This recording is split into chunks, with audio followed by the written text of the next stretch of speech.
I want to start today by taking you back to a moment that happened to me just a couple of days ago. It was a Tuesday evening, Okay. and I had just walked through the front door after a completely normal day. Like, nothing tragic had happened, nothing explicitly disastrous was on the horizon. Right. Just a standard Tuesday. Exactly, standard Tuesday.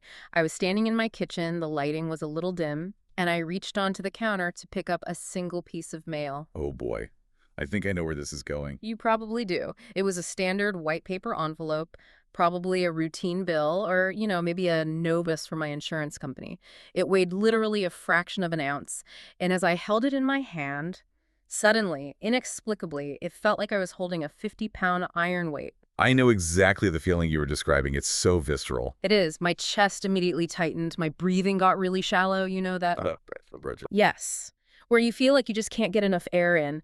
I stared at this little white envelope, and it was as if my brain entirely short-circuited. I felt paralyzed over one piece of mail. Over a single piece of paper. Yeah. And the worst part wasn't even the physical sensation.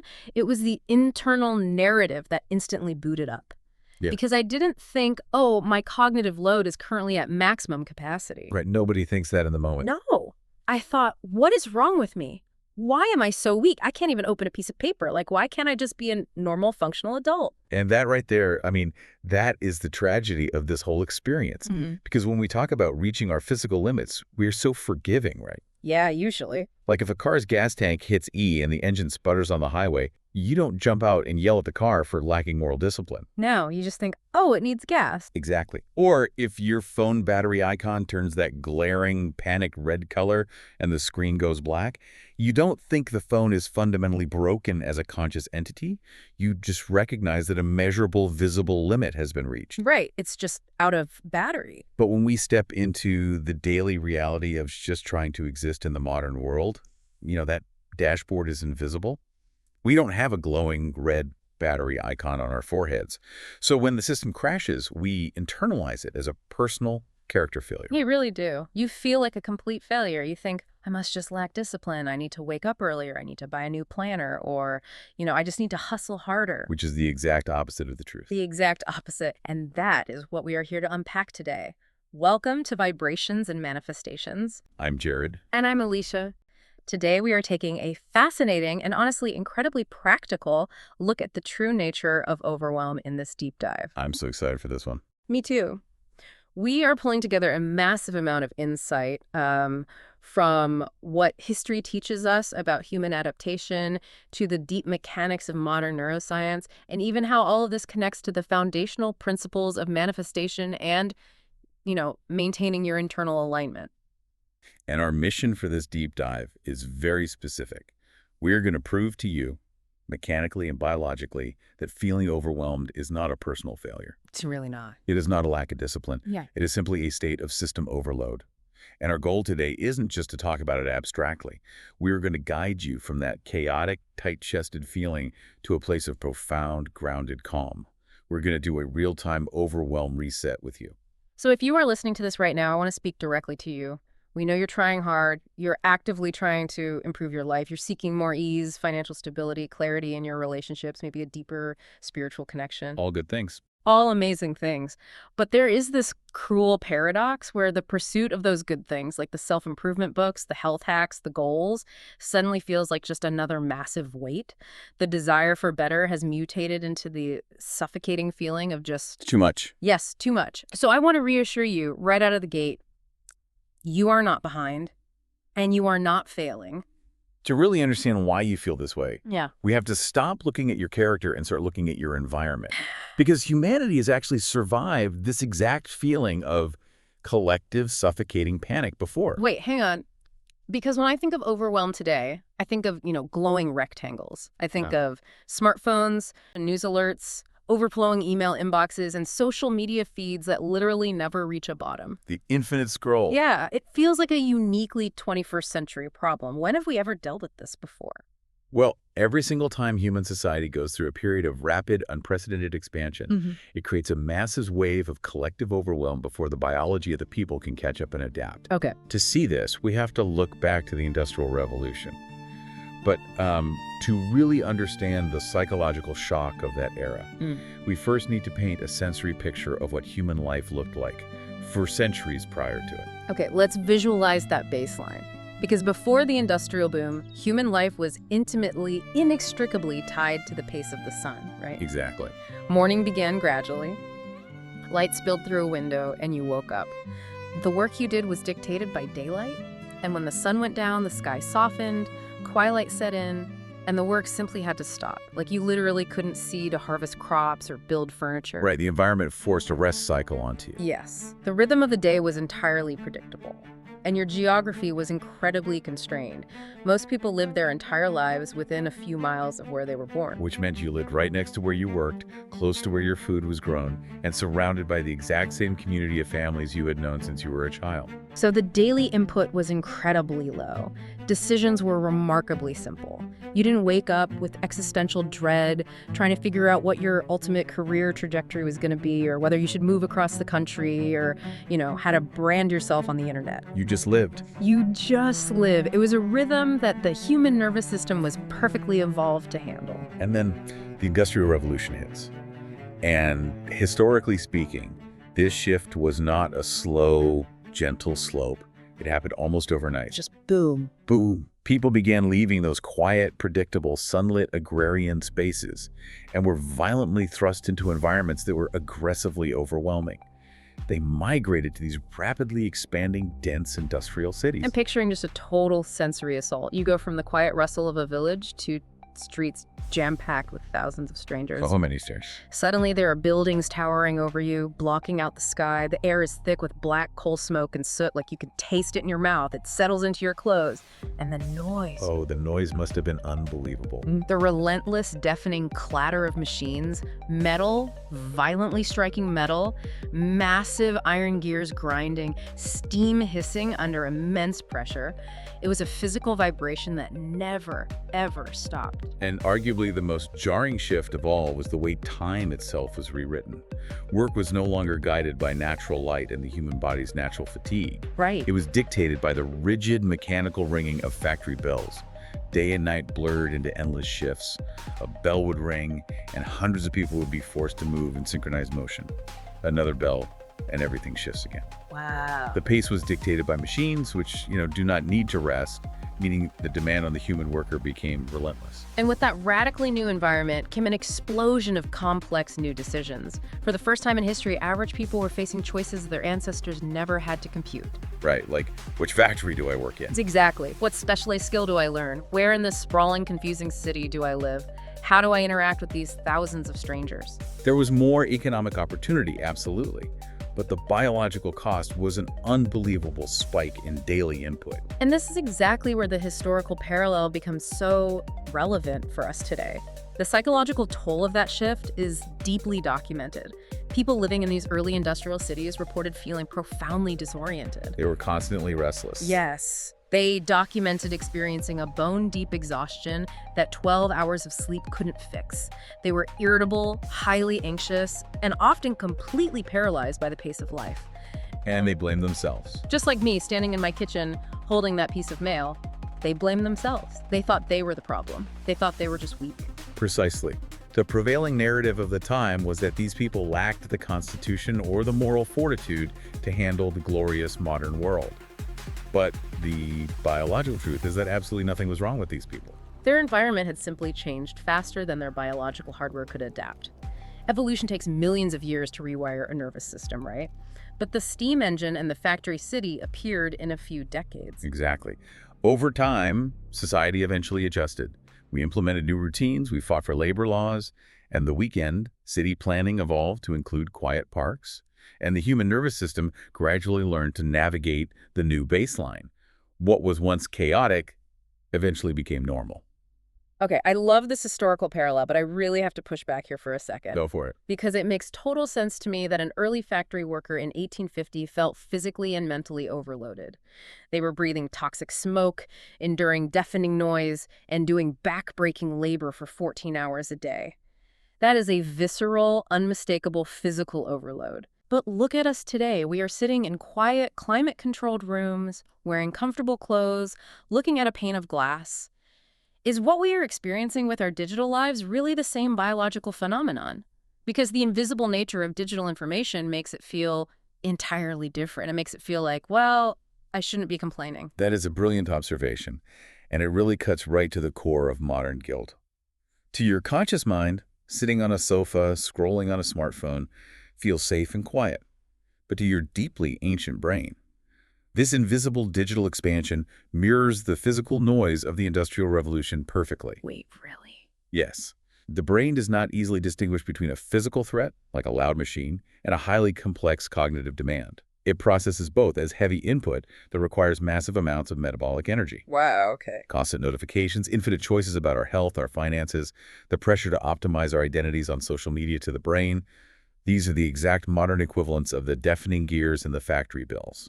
So we are quite literally living through another one of those historical periods of rapid, unprecedented expansion. The digital revolution is our industrial revolution, and our biology is just waiting to adapt. We're playing catch up. Our brains are essentially those early factory workers, surrounded by the smoke and noise of the internet, thinking, why am I so tired all the time? Yes, history gives us the behavioral pattern of societal overload. But to really understand why that single envelope broke you in the kitchen, we need to move from history into modern neuroscience. We need to look at the exact mechanical breakdown happening inside the hardware of your head when you face this invisible noise. Okay, let's get into the mechanics. Because culturally, when we say I'm overwhelmed, we usually just mean I have a lot of chores to do. But scientifically, that's not what overwhelm actually is it? No, it isn't. And honestly, just redefining this word can be incredibly liberating. Scientifically speaking, overwhelm is not having too much to do. It's having too much unprocessed input. Unprocessed input. That is such a crucial distinction. So the overwhelm isn't the physical act of doing the laundry. It's the data of the laundry, plus the data of the 3 unread emails, plus the news headline I just saw, plus the lingering argument I had yesterday. All of it. All of it just sitting in the waiting room of my brain, unprocessed. Exactly. There are 3 main drivers of this modern unprocessed input. First, too many choices. Second, too much information. And third, too much emotional pressure. The holy trinity of modern stress. Right. And when these 3 things hit your brain simultaneously, you hit a hard biological wall. Let's unpack the mechanics of that wall, because we hear about cognitive load theory a lot in this space. John Sweller's work, right? Yeah. What is the actual mechanism happening in the brain? Yeah, cognitive load theory revolves around a specific function called your working memory. Your working memory is essentially the mental workspace where you hold and manipulate information right now in real time. Yeah. So if you are trying to remember a phone number long enough to dial it, or trying to hold the steps of a recipe in your head while you chop onions, you are using working memory. And the crucial unchangeable fact is that working memory has a strictly limited capacity. So it's not a bottomless well, it's a very small container. It is remarkably small. Most research suggests it can only hold about 4 to 7 items at any given moment. Overwhelm occurs at the exact, measurable biological moment that the input coming at you exceeds the capacity of that tiny workspace. It is a structural bottleneck. 4 to 7 items, that's nothing. It's really nothing. Herbert Simon, who was a pioneer in what we call attention economics, phrased this dynamic perfectly. He said, a wealth of information creates a poverty of attention. A wealth of information creates a poverty of attention. That is profound. It means that in an environment where data is abundant, which is basically the defining feature of our modern world, the scarce resource becomes the human attention required to process it. Okay, let me make sure I'm getting this. If my working memory is full, how does that affect my actual behavior? Because we all know that when we're overwhelmed, we make terrible choices. Oh, the worst choices. Right? Like when I'm calm, I plan healthy meals, I budget my money, I'm patient. When I'm overwhelmed, I snap at people and I order expensive takeout instead of cooking the groceries I literally just bought. Why does my brain get quote-unquote dumb when the working memory is full? To answer that, we have to look at the groundbreaking work of Daniel Kahneman and his concepts of System 1 and System 2 thinking.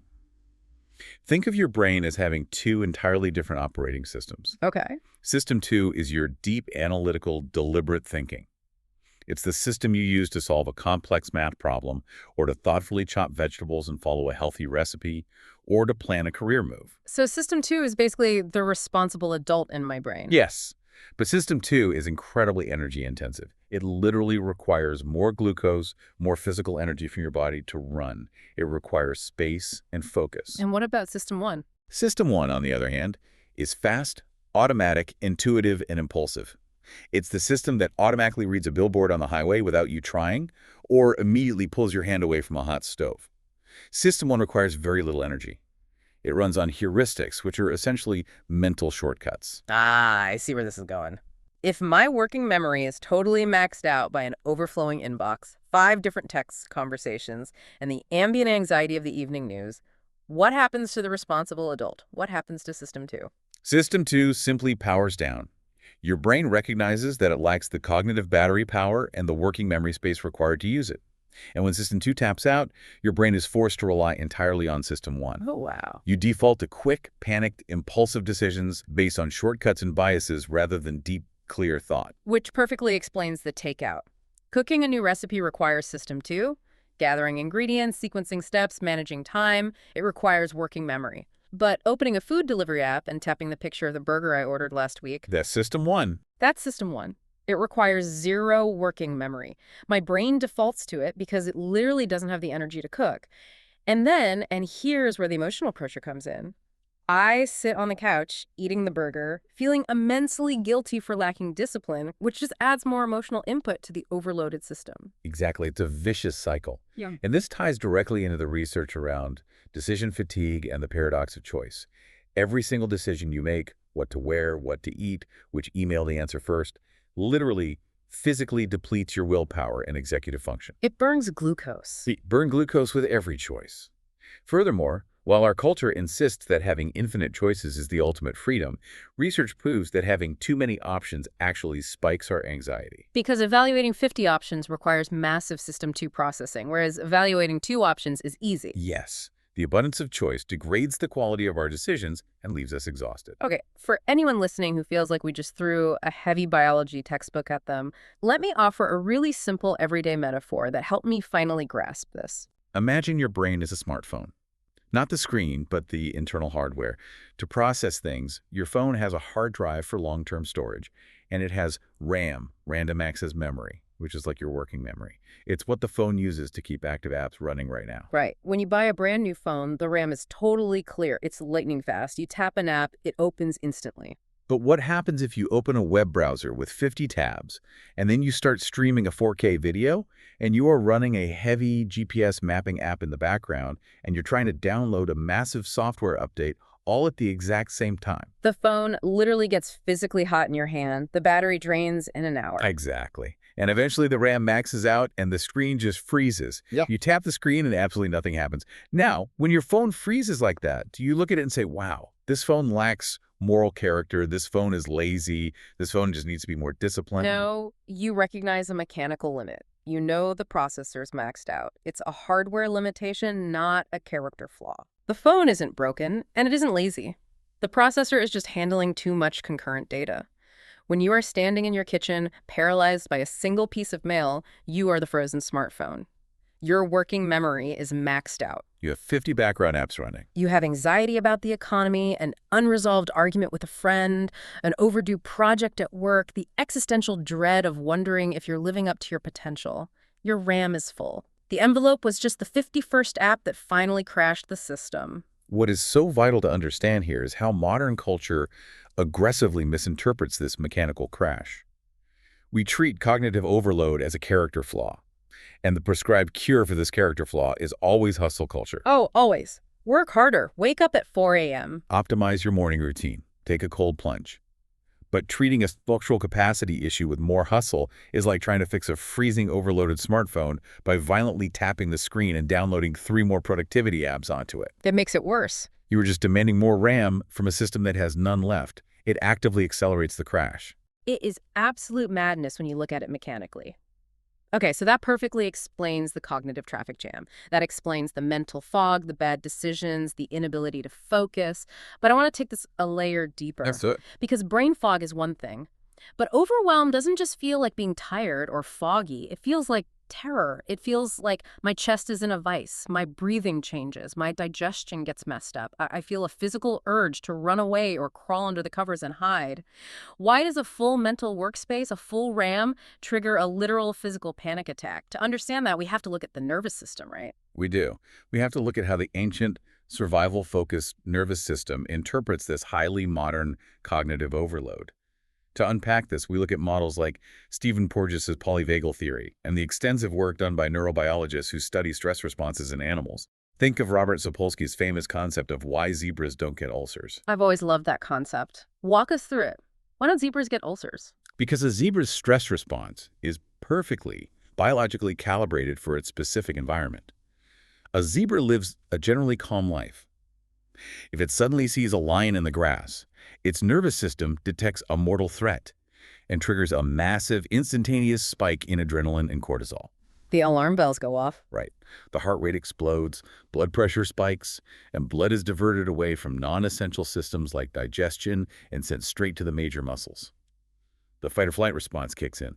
The zebra runs for its life. It's pure biological survival mode. Yes. Now, if the zebra outruns the lion and survives, what happens next is crucial. A few minutes later, the threat is gone. The lion is out of sight. The zebra doesn't sit behind a bush, ruminating on the lion, wondering if it's going to get eaten tomorrow, or stressing about its retirement. Right, it doesn't doom scroll lion sightings on its phone. Exactly. It literally shakes off the physical tension and goes right back to calmly eating grass. The nervous system recognizes safety, the cortisol drops, and the stress cycle is beautifully completed. But humans, we don't just run from lions. We sit at our desks and worry about our mortgages for 30 years straight. We never complete the cycle. Precisely. Your human body possesses the exact same ancient fight-or-flight survival hardware as that zebra. But here's the critical flaw in the system. Your body cannot reliably tell the difference between a literal physical threat to your life, like a lion, and the abstract cognitive threat of an overflowing inbox, a looming deadline, or the fear of societal judgment. So on a biological level, my body genuinely believes the unread emails are lions. Yes, and it activates your survival states accordingly. You might experience the fight response, which in modern life looks like chronic irritability, snapping at your partner over nothing or becoming hypercritical of everyone around you. Or the flight response. Right, which often manifests as chronic distraction, endlessly scrolling social media to numb out and escape the pressure, or overworking to avoid your feelings. Or if the cognitive overload is simply too massive to fight or flee, you hit the ultimate deepest survival state, the freeze response. The paralysis. Standing in the kitchen holding the envelope, entirely unable to move. Exactly. In psychology and neuroscience, we call this an amygdala hijack. The amygdala is the primitive emotional threat-detecting center deep inside your brain. When it perceives overwhelming stress, it sounds the alarm. And to ensure your survival, it literally reroutes blood flow and electrical activity away from your prefrontal cortex. And the prefrontal cortex is the system 2 area, the rational, logical, planning part of the brain. Yes, the part of your brain that makes you a civilized, forward-thinking adult is taken offline. Executive function completely shuts down. Cognitive flexibility vanishes. This raises an incredibly important point that completely reframes how we view our own capabilities. It means that when I am highly stressed, my inability to make a good decision or to be creative or to be patient with my kids isn't just me being stubborn or lazy. The literal biology of my brain has shifted resources away from problem solving. Exactly. When you are experiencing an amygdala hijack, your brain is no longer interested in expansion or creativity or long-term planning. It is 100% focused on immediate physical protection. You cannot brainstorm a brilliant new career move or have a deeply empathetic conversation with your spouse when your nervous system is fundamentally convinced you are actively being hunted. Wow. Okay, I have to bring this back to the self-help industry for a second, because if my brain is deep in survival mode and my prefrontal cortex is literally disconnected because of an overflowing inbox, then all those aggressively motivational gurus telling me to just push through the pain or mind over matter or force yourself to do it, they aren't just unhelpful, they are giving biologically terrible advice, aren't they? They are giving disastrous advice. Think about it mechanically. If you have an animal that is frozen in absolute terror and you start yelling at it or poking it or demanding that it run faster, it doesn't suddenly become calm and productive. No, it freaks out more. It paralyzes even further, or it lashes out and attacks you. Pushing a biological system that is already in a freeze response only deepens the trauma of the freeze. The solution to overwhelm is never ever more discipline. It is system regulation. It is actively calming the nervous system down, signaling safety to the body so that the prefrontal cortex feels secure enough to come back online. That is a massive paradigm shift. It means calming down isn't a luxury or a reward for finishing your work.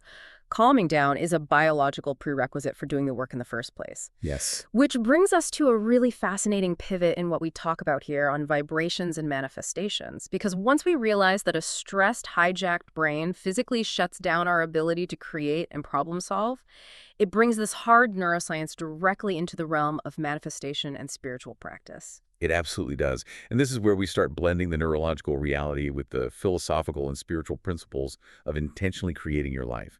We hear from so many listeners who carry an immense amount of guilt regarding Ooh, manifestation. so much guilt. They feel like they are constantly failing at maintaining their spiritual alignment because they are stressed out by the relentless pace of daily life. I've been there so many times. It's that toxic cycle where you think, I'm supposed to be vibrating at the frequency of abundance, but I just lost my temper in traffic, so now I've ruined my vibration. The universe is mad at me, and I'm going to attract bad things. The stress of trying not to be stressed creates even more stress. It's exhausting. So let's step away from the esoteric, floating in the clouds jargon for a minute. Let's define manifestation in highly practical, grounded, beginner-friendly terms. What does it actually mean to be in alignment? If we strip away the complex terminology, manifestation at its core is simply the practice of establishing a calm, clear internal state before you engage with the external world. People like Neville Goddard and Abraham Hicks talk about this all the time. It is the principle of alignment before action. Yep.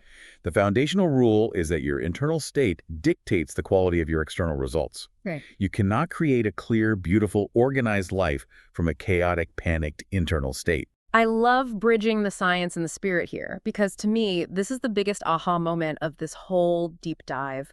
When spiritual teachers talk about being in alignment or finding your center or raising your vibration, they are essentially using spiritual, poetic vocabulary to describe a regulated nervous system. Precisely.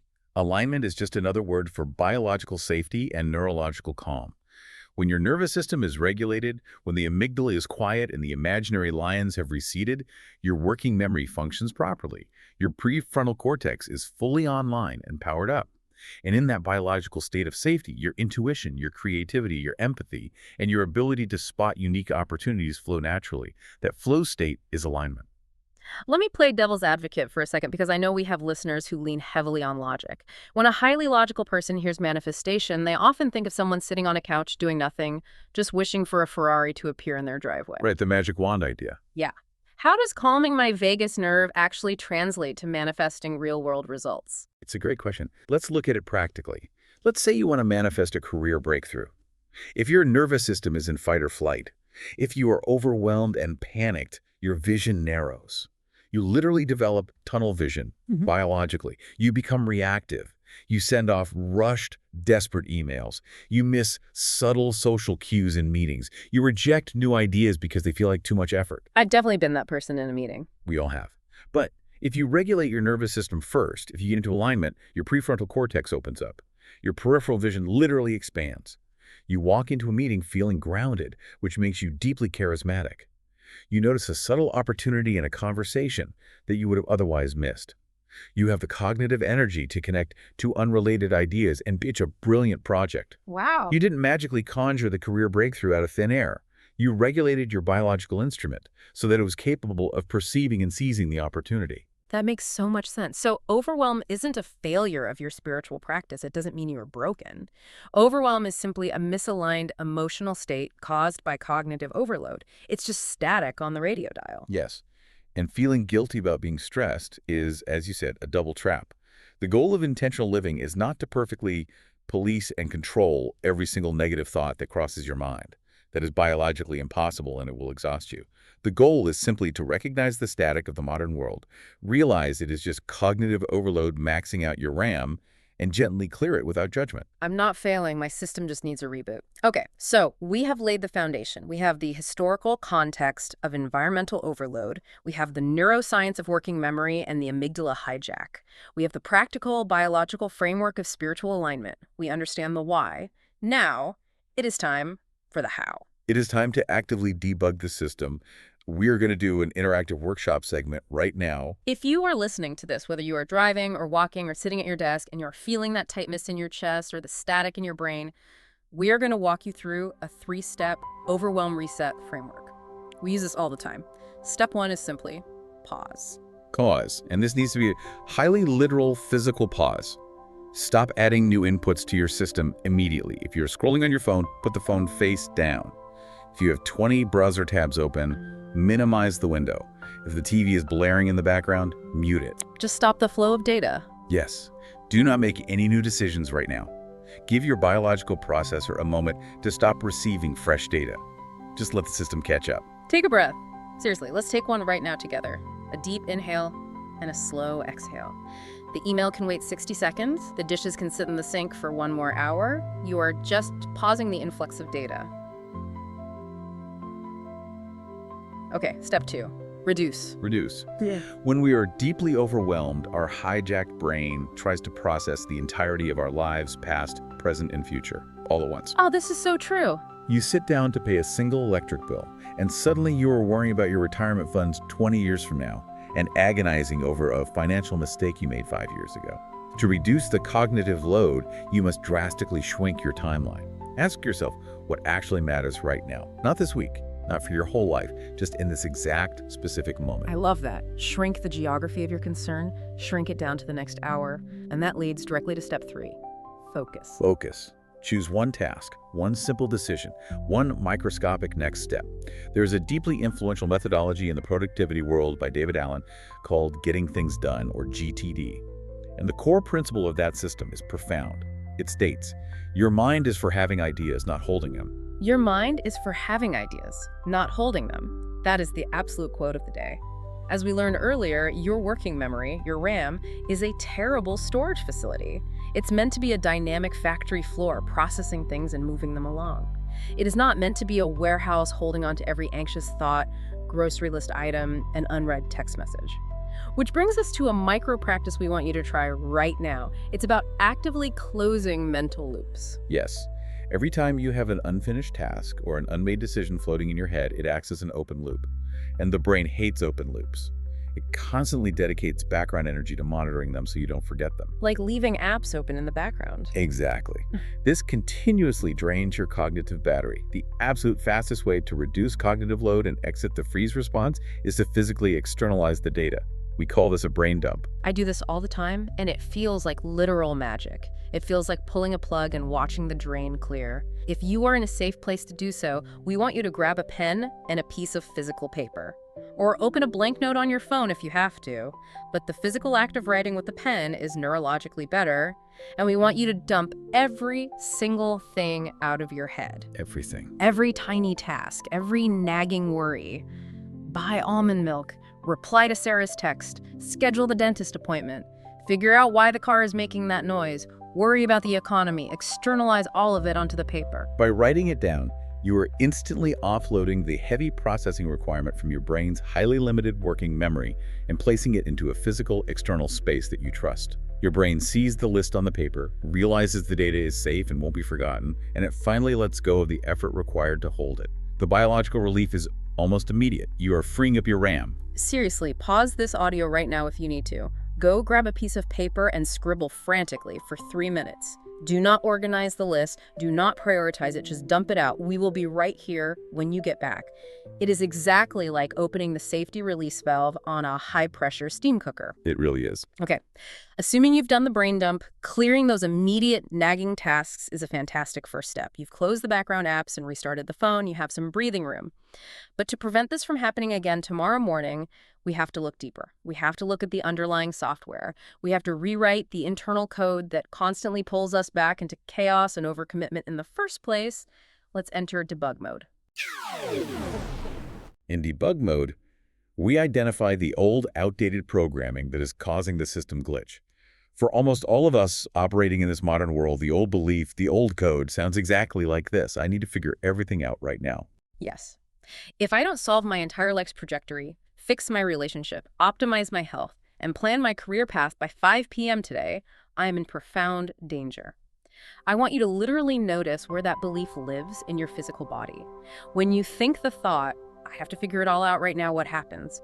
Do your shoulders instantly jump up to your ears? Does your stomach clench into a knot? Do you feel an intense urgency, a buzzing pressure in your jaw? That physical sensation you are feeling is your nervous system entering the freeze response. Mm. It is the biological alarm bell of system overload. It is the amygdala taking over. So we need to consciously introduce the new code. We need to overwrite the software. And the new code is this: I simplify so I can move forward. I simplify so I can move forward. I don't need to know step 100. I don't even need to know step 5. I just need to know step 1. Because the ultimate reframe here, and this is something we really want to deeply land with you, is that clarity comes after calm, never before. That is a fundamental, unbreakable rule of human biology. You cannot force clarity or brilliant ideas or spiritual alignment while you are in a state of biological panic. You must calm the bodily system down first. You must signal safety, and then, and only then, the clarity naturally arises on its own from that regulated state. To really lock this in, we are going to do something a little experiential. We are going to do a sensory release, leaning back into that vivid history lesson from earlier.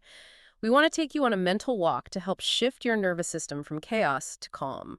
I want you to imagine, as vividly as you can, that you are standing in the very center of one of those early, chaotic, overwhelming industrial cities we talked about. The noise around you is absolutely deafening. You can feel the heavy, relentless vibration of massive iron gears turning right through the soles of your feet. The air is thick, gray, and heavy with black soot and the sharp metallic smell of burning coal. Hundreds of strangers are rushing past you in every direction, moving fast, bumping your shoulders. The harsh, metallic factory bells are clanging, demanding your attention, telling you to hurry up. The input is simply too fast, too loud, too much. You feel that familiar, gripping tightness in your chest, the overwhelming pressure to figure out how to survive, how to thrive, right here in the middle of this chaos. But then you realize something profound, something deeply empowering. You don't have to fix the city. You don't have to organize the factories or quiet the bells or manage the strangers. You just have to change your own position. So you make a choice. You take a deliberate step backward. You turn your body, and you simply start walking away from the center of the noise. You are moving outward, toward the edge of the town. With every step you take, the deafening clatter begins to soften. The sharp, violent metal sounds blur into a dull, distant hum behind you. You keep walking. The crowd thins out. The urgency fades. Notice the ground beneath your feet. The hard, unforgiving, vibrating cobblestone abruptly ends.